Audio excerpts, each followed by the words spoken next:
Not yet they've been in the haram of Rasulullah subhanahu wa ta'ala. Yes, sister. So one tawaf is 7 Shawt. 7 called Ashwat. Yeah, And the whole thing is called the tawaf, yes. so the 7 is called tawaf. Yes. And when you said that if you make the 5th tawaf, it's... When you come to Hajj, I will tell you, inshallah. I can't tell you now. No, but does it have to be on one, like at one time? In the Hajj that you went to, how many people go to Hajj each time? No, they can't. Last year we used to stay in this hotel here. This one. You just come out of the Marwa. Once you finish, because you start with Safa. 1, 2, 3, 4, 5, 6, 7, you finish here. You finish here. Then you get your haircuts, all the barbers are downstairs. There are 3 levels, barbers. They cut your hair. Then where do you go from there? You're free from your Umrah. Once we've done our Umrah together, once you enter from any of these doors, this door, that door, that door, that door, the single minaret is this one here, look. You enter through here. At the entrance of each door, there are different lights. I told you before. You look at, that's it. If we initially came through this door, for example, if this door is a, what you call orange light, or gold light, you come back after you make your tawaf around, you finish, your sa'i is finished, again your marwa is finished, you walk back in there again, or you can walk around if you like, if you know what you're doing. If not, you come back inside and find the colored door that we have said to you before. You come out and you'll find the people gathered here, your group waiting for you. Here, after the cutting of your hair, sisters do not cut their hair in front of public. If there's a sister, they can do it under your hijab, nicely clip. Women do not shave. Just a little bit. Just a little clip for women. Just a little clip. Okay, you don't shave your hair. Men, they can either shave their hair completely, which we encourage, because it's a sign of humility, and that you do it for Allah subhanahu wa ta'ala, not for anyone else. Not for your boss, not for your wife, but for the sake of Allah subhanahu wa ta'ala. Or you shorten it. Shorten it, cut it short. Some people, when they do Umrah, they do number 4, for example, if they have long hair, but after Hajj, they definitely shave it off. Okay? Highly recommended, inshallah. Once they have, now this particular hotel doesn't exist anymore. There's a brand new hotel, they pulled it down. And all the buildings here, they're all gone. And all the buildings here, they're gone. They have expanded this to double this year. That's why Hajj has gone up, extra $2,000, just to find hotels in Mecca. We have moved to this side, here. We are here. The buildings, does it show here? There's a building here, right here. Okay? If I'm looking in the right direction, will be sure. Correct?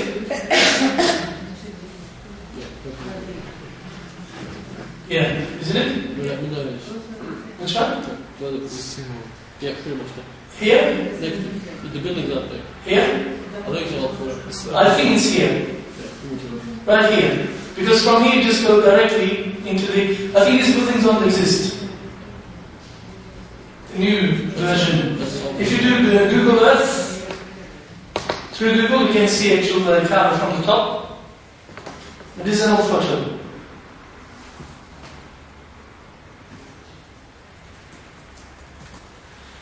Hajar al-Aswad Hatim Rukun Yamani. The right hand side cornerstone. This is the corner that is to the right corner, housing the black stone. As the black stone faces you, in other words, the right of the black stone. Okay. And when you're making tawaf, you can actually touch that particular corner, if you are able to. Rasulullah used to do so. If you don't, it doesn't matter. Only the young ones, only the really fit ones, youth, we ask them to go close as possible to the Kaaba. They can handle the pressure. So they can do quick tawafs. If you really go close to the Kaaba, they can do quick. Let's say it takes about 10 minutes or so for each circuit. even shorter if you really know what you're doing. After you're doing it 10, 20 times, you become an expert. For ladies, we do not recommend. There is a time, I will take the ladies, inshallah, with me, where they can even touch the Kaaba. When? That is when all the Hajis, every other school of thought, Maliki, Hanbali and Shafi, they are in Mina, in the tents. They have to stay the night. It is not, it's only sunnah for the Hanafis. So it's not wajib for the Hanafis. So I take them to do tawaf ifadah, the fard tawaf. When people are there, Kaaba is almost empty. So you come closer and you can actually touch. You can actually, but touching the Hajar al-Aswad, sorry, not possible. But some of the younger ones, we allow them without disturbing anybody. You want to look in this corner, slowly move. Slowly move without pushing anybody. When your turn comes, just kiss, no problem. The 40 prayer. 40 prayer. Which 40 prayer? 40 40 salats in Medina. Not in Mecca. Mecca we pray more than 40 inshallah. Before we go to the Hajj, to Mecca, we go to Medina first. No, we go to Mecca first. Mecca first? We do Hajj first. Once we're pure, we go and visit Rasulullah as no sins inshallah. Some companies, some groups, they go Medina first. We did Medina before, but we found out that because Medina is also very luxurious 5-star to us, people get used to this comfortable life, and when they come to Hajj, they find it very difficult. And they become sick, and they become burden on everybody else. So, what we do is immediately we go to Hajj, we do the difficult Hajj, after Hajj we relax. And we concentrate on ibadah.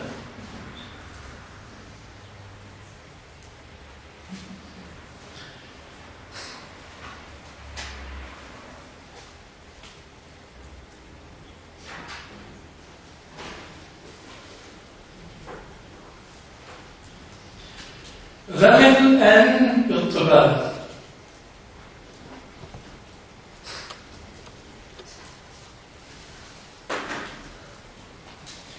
These are two acts that men, women have to do while making tawaf, which has a sa'i to follow. Only during such tawaf where there is a sa'i to be made. What am I saying? In other words, you're making umrah. Umrah has to have a sa'i. Okay? Or you're doing Hajj. After Hajj, you need to make sa'i, Safa and Marwa. Okay? If you're making such tawaf, where there is going to be sa'i afterwards, Safa and Marwa running afterwards, in that man has to do Ramil and Iqtibal. What does that mean? Ramil is to walk like a brave warrior, really tough looking guy. Of course, without harming anybody, without pushing anybody, any little area that you find, run. Let your husband go. Oh, let me come with you. No, let your husband go, because he can stop in 10 minutes, 10 meters after, because he can't run so much. But you're supposed to be running. And you need to do this in the first 3 shawts. Out of 7, first 3. And Iqtibal is when you expose your right shoulder. In other words, put your ihram cloth under your arm. Your right shoulder is exposed. When is this? If there is a sa'i afterwards. But, and this is only for Umrah. If you are doing Hajj, because before you do the Tawaf Ifadah, you're already out of Ihram. So there is no way of you taking your shirt out and exposing your arm. You don't do this. Only in Umrah. Okay? Only in Umrah. So when you put this over your shoulder,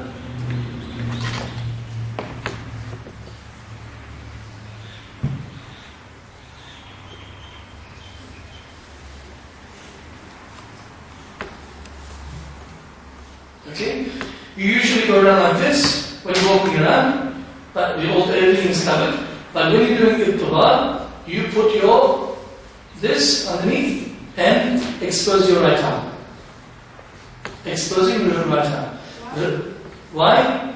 That's how Rasulullah wanted us to do. It's part of the duties for men, not for women. Only for men. If there is a sa'i afterwards, I will tell you when we're doing it, inshallah, when to do it and when not to do it. So even you will forget everything, but I want you to, just certain images will remain with you. You'll forget everything I'm saying until you get there, inshallah. Alright? We'll go through all of this, and there are many things that you have to do in between. We will learn there, inshallah. Women don't do anything, just walk normally, with their normal clothes. Okay, you came late. We went through this before.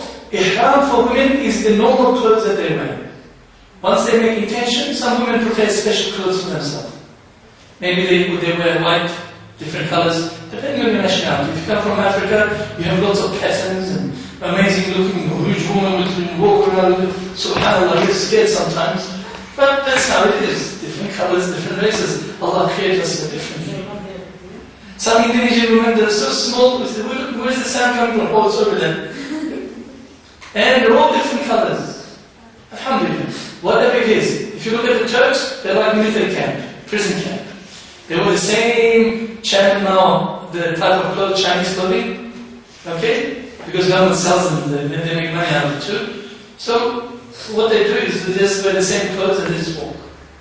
Whatever is easier for you. Some cream, some beige, some white, some completely colorful.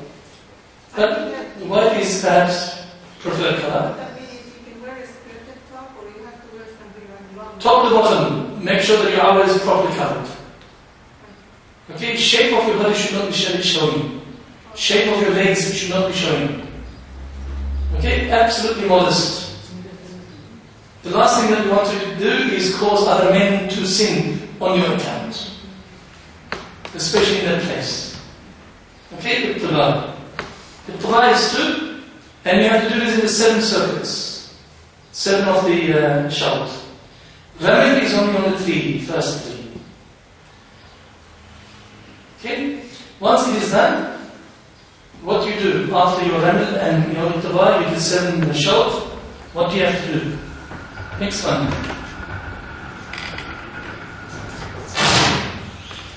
We already done this. We come to the Tawaf, beginning from the Hajj al-Aswad. You should face towards the Kaaba and stand left of the brown lights, the brown line, which there's a brown line there, or no line, have a look at what people are doing.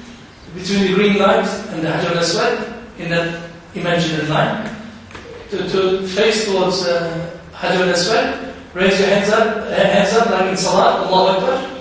Say Bismillah, Allahu Akbar, without touching the Israeli. Bismillah, Allahu Akbar. If you were able to, next to the Hajj al-Aswad, if you're doing Umrah, inshallah, after the Hajj, maybe outside the season when there's nobody, you can actually, when you do Allahu Akbar, kiss the Hajj al-Aswad and continue. If you cannot from a distance, Bismillah, Allahu Akbar, kiss the inside of the right hand. Bismillah, Allahu Akbar, that's it. Then, stand on the brown line, and face the actual black stone, raise Bismillah, Allahu Akbar, then leave the hands to the side, and you have entered into the first shout of the Tawaf. There are some du'as, there are some tasbihat, we will give you. Yes, they got rid of the brown line. We just look at the green line now.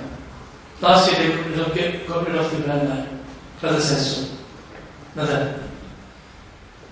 This Bismillah Allahu Akbar is like opening takbir in Salat. When you do Salat, namaz, Allahu Akbar equals to this. Bismillah Allahu Akbar. You can't pray, you can't start doing your Salat without Allahu Akbar. Similar to this one, you can't do your Tawaf, start doing your Tawaf without Bismillah Allahu Akbar giving salams to the Hajj al-Aswad. Understood? Alhamdulillah.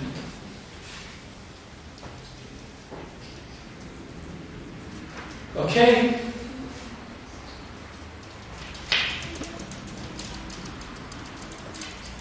We have have jeans, sorry. We have pigeons.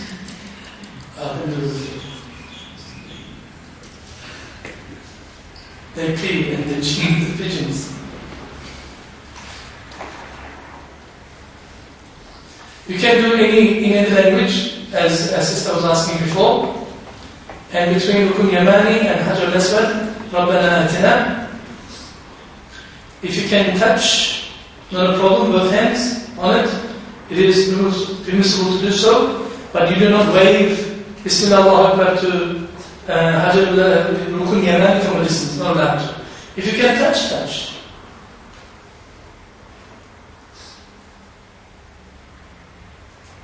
Be careful not to turn your chest away from the Kaaba or away to the Kaaba. You should be parallel.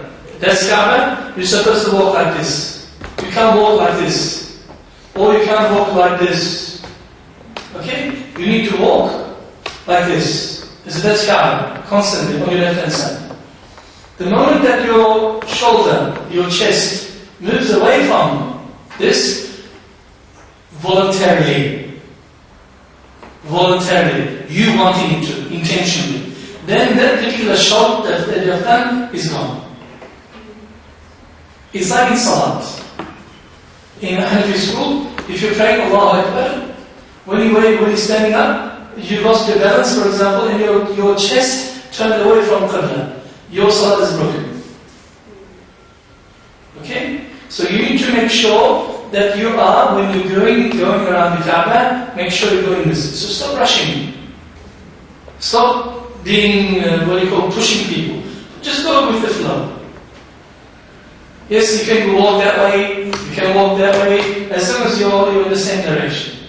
Little movement here and there is okay, but voluntary, real movement, where your chest is completely away from, is gone.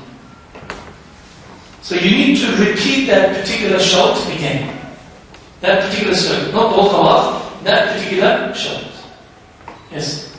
If you push, it doesn't matter. Sorry?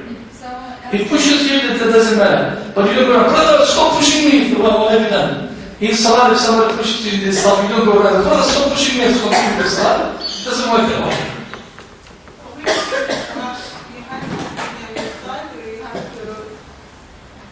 When you're in Salah, sorry, your hands, no, you're just walking. No, you don't have to hold your hands, you don't have to.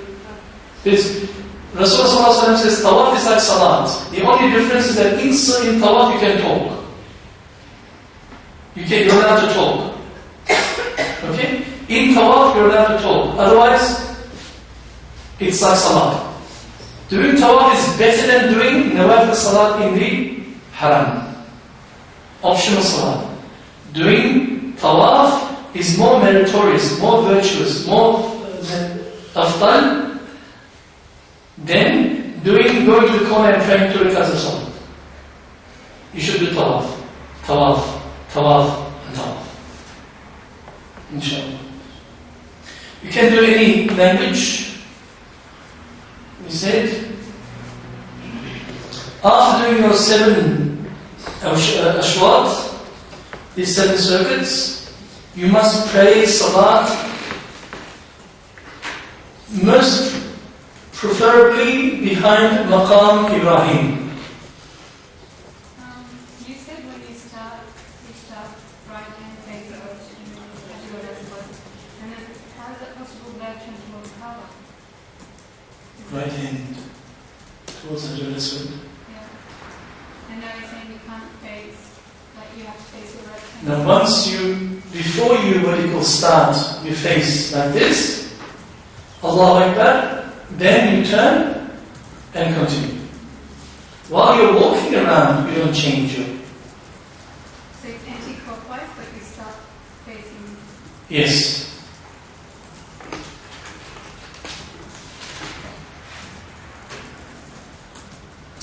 You can pray anywhere you want, but it is preferable to pray in Maqam Ibrahim. Many people pray behind, maybe 40, 50, 60 meters behind, because there is immediate lines, circles, and there is a section. All people is praying that time when we want to pray.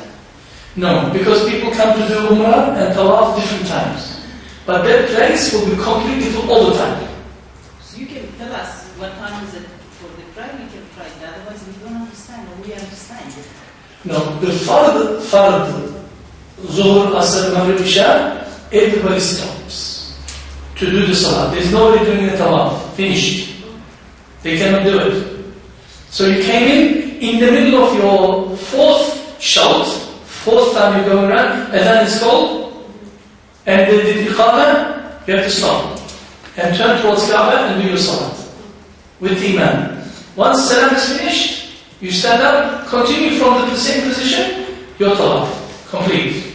The 5 time namaz is coming that time. Yes, yes. Not nothing, no nothing. Just Nothing. Okay, that's fine. Nothing, inshallah. If you can pray 2 rakats of Salat, this is part of the Umrah, inshallah, after Tawaf too.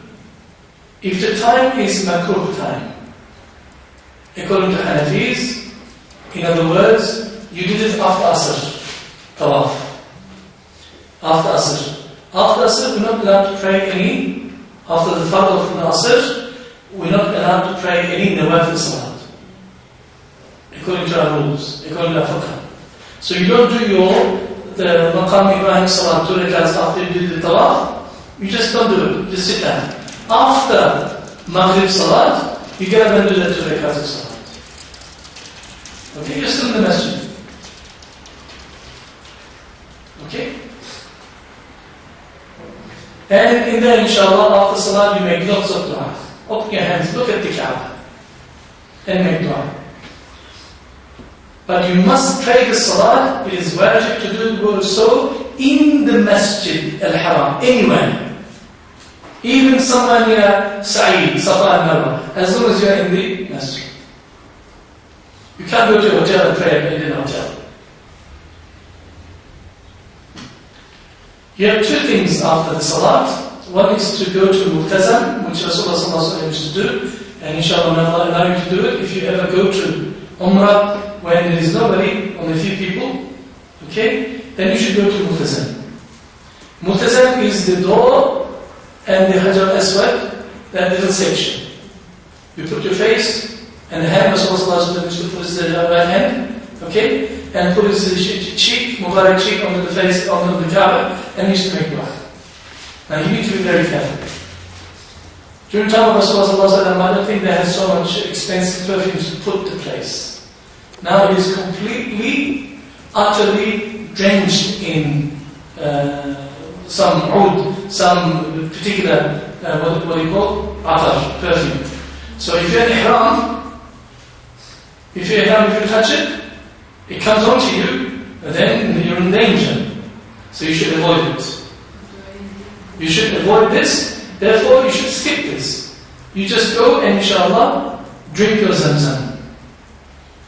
Yes, but outside the Ihram, when you're wearing Ihram, there's a sa'i afterwards. If there's a sa'i afterwards, if you're in Ihram, you should not do this. But if you just came to do some tawaf, when you're in your civilian clothing, you're not doing Umrah, there's no sa'i afterwards. After tawaf, if you have an opportunity, go to Mu'tazam. Doesn't matter if your civilian clothing becomes perfume, better still, it's a perfume of Kaaba. But when you're in Ihram, you cannot touch anything that is perfumed. Okay, when you have Ihram, and you're in a state of Ihram. Okay, you must understand the difference between the two. If, for example, we did Umrah together, and we have 4 days or something, then we have a break, and before the Hajj starts, and some of us went to do Kaaba, to do Salat, and they did their Tawaf. In their civilian clothing, they are not in state of Ihram. Okay? Then they can come to Mu'tazam, they can make dua, they can get the perfume onto themselves, not a problem. But if you are in a state of Ihram, then you need to be very careful. So the kiswa is perfume? Sorry? The kiswa is perfume? Yes. Everything is perfumed. If you're still in Ihram, in the first time when we do inshallah, you should skip the Mu'tazam and go to the Zamzam wells. Wells, not necessarily wells there. They're all covered up. I remember going in 1979. We actually entered into the, it was open. You can go in and you can see the Zamzam well. I saw Zamzam well. At the moment they don't show you pictures of it in the museum. It's thoroughly covered, only the engineers enter, but the water is constantly pumped out. And there are so many taps all around, and so many big tubs with full of Zamzam. There are full-time Zamzam workers there. They constantly empty and fill, but there are some taps there. So towards, behind Maqam Ibrahim, where you prayed, you turn back and go maybe 100 meters or so. On the wall you see Zamzam area, where the original Zamzam well was. And with that Zamzam you drink as much as you want, while standing up and whilst facing Kaaba. All the other times when you drink something, you're supposed to sit down and drink. But Zamzam, you stand up drinking and you face towards Kaaba. Allahumma inni as'aluka ilman nafi'a wa rizqan wasi'a wa shifa'an min kulli da'. You make this dua.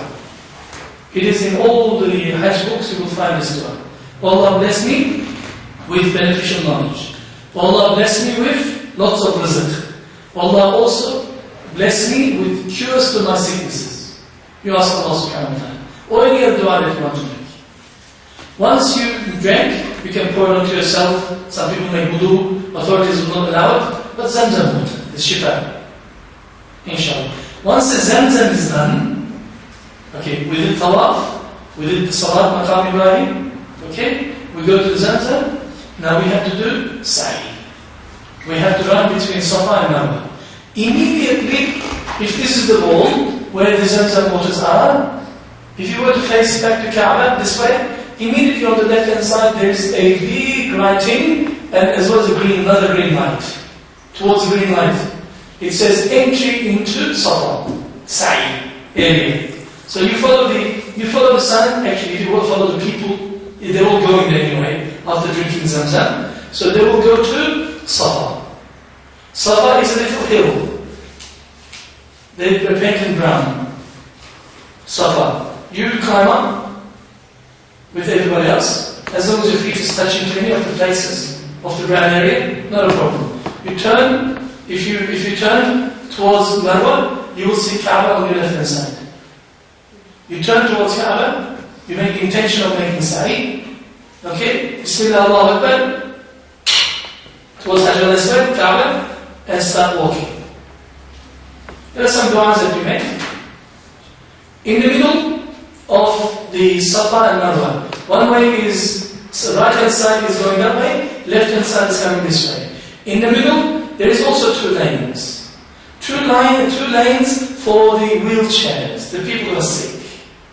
And certain people who make lots of money by pushing people on the wheelchairs. That's their full-time job. Okay? If you're sick, if you have a mother that you need some disabled person, you can get up to one of those, hire them. 300, 400, 500 riyals for the journey. They take you for the tawaf as well as sa'i. So don't get into that shortcut area because they will hit you. They will walk over your your feet. Your feet will bleed and you will lose your wudu. So stay in the designated area for where everybody is supposed to walk. Actually it's in 3 floors. The ground floor, the middle floor, and the third floor. Now, by the time we get to the Hajj, inshallah, they will finish. There is not an extra lane they added on to the side. Okay? So you start walking. After walking about 40 meters or so from Safa, 40, 50 meters, there is a particular section designated by green area. Perhaps from there to end of the building. Not very far away. It's all green, with green lit lights. In that area, men, only men, not women. Ladies have it all easy all the time. Men has to run. They have to run. Okay? Run. Between those. To the best of your ability. If you're an old man, you can't run, you pretend you're running. Yes. You're supposed to look tough. When Rasulullah did his Umrah, did his Hajj, that section was an opening where in Darul Nadwa, where the Quraysh leaders, they used to watch the Muslims. They said, these are the people who left their homes. These people that have suffered so much. They're so weak. They used to talk each other. Rasulullah heard about this. He says, you have to look tough. So you run like a warrior. And they looked at us, these are not weak people, these are strong people. So this is a sunnah of Rasulullah. Men has to do that running. So once you pass that green line section, you continue walking until you reach the Mount Marwa. Safa and Marwa, not a hill. And there are some du'as that you read. Once you get there, you don't do anything. You just turn, get to the other side, the coming section, remember? And you start walking. Just walking. Normal walk. And once you come to the green section, which is opposite of this section, green section, men's running in. As soon as the green section is finished, you start walking until you come to Safa again. You go around the big pillars, the brown area, that's it. You have completed 1 and 2. You go and do the same thing again. During the green section, you run. Only women, not women, only men. Then come back again. 4, 5, 6, and the 7th, the last one. Once the 7th is done, what do you have to do?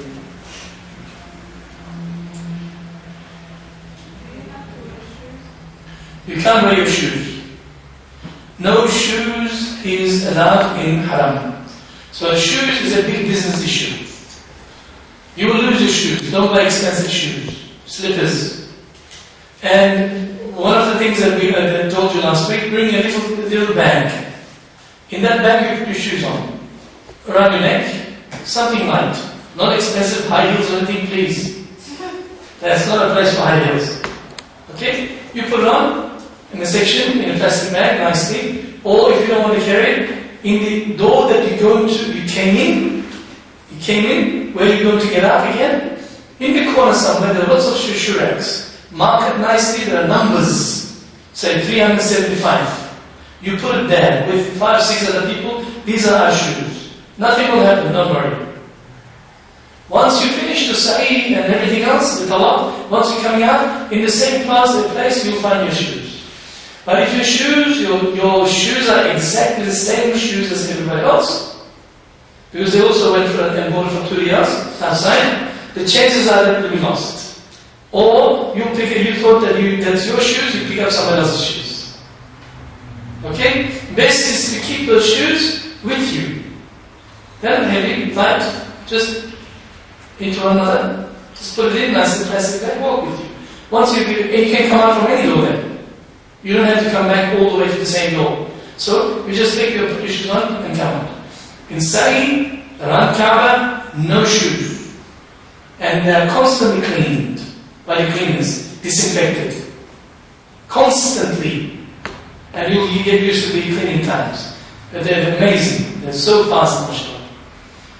So once the Marwa is finished, Sa'i is finished, you turn towards Kaaba and make dua. Towards Qibla and make dua. Whatever you want to ask. There is no salat in Safa or Marwa. You see some people trying to do salat. No, there is no such thing. This is an innovation, bid'ah. You're not allowed to. Some people insist, and the women, police women in particular, they become very bad. They start shouting at them, they create a scene. Not a good idea. So, once it's finished, you come outside. You've done your umrah. The only thing that you have to do is cut your hair. There are many barbers, hundreds of them, not a dozen. Lots of barbers. For men, it's only 5 riyals or 10 riyals, depending on the season, the day of the hajj. 10 riyals, 15 riyals, whatever it is, they do an hajj job. While they're talking to each other, he's got the sharpest raising his hand. He's fixing wudu usually. And he's such an expert. He massages your head at the same time. Your heart is going, he's going to cut, nothing happens, mashallah. He's an expert. Just walk out, you look like around, am I going to look weird? Everybody around you is weird. So alhamdulillah, you are outside of ihram. Ladies, on the corner, if one of you had a scissors, who came out of ihram before, Okay, you came around the hall, you cut the hair of your sister. It was in your So room. where do we put the hair? Usually they just chuck it out, you keep it with you. Well, no, we don't do. When I ask you to cut your hair, I don't mean you to cut the whole bunch like this. Okay, just a couple of hairs, just a little. It's not going to. Because you see thousands of hairs on the corner. Or there is some rubbish bin, just put the rubbish bin. What's the story of the two time? Safa and Marwa, when Hajar alayhi salam, the wife, the mother of Ismail alayhi salam, when Ibrahim alayhi salam left her in that wadi, the Zara'in, Allah subhanahu wa ta'ala says, where there is no greenery, there is no plants, completely barren land. And it says Allah asked me to put you here with Ismail alayhi salam, and he left. With a couple of bit of food, he left. And she doesn't know what to do. If Allah said so, I'm going to stay here. This is a command from Allah, Allah will look after us. And Ibrahim alayhi salam began to cry, he's thirsty, heat, there's nothing, no shade. So she began to look for water. From Safa to Marwa, she began to walk, she began to run, look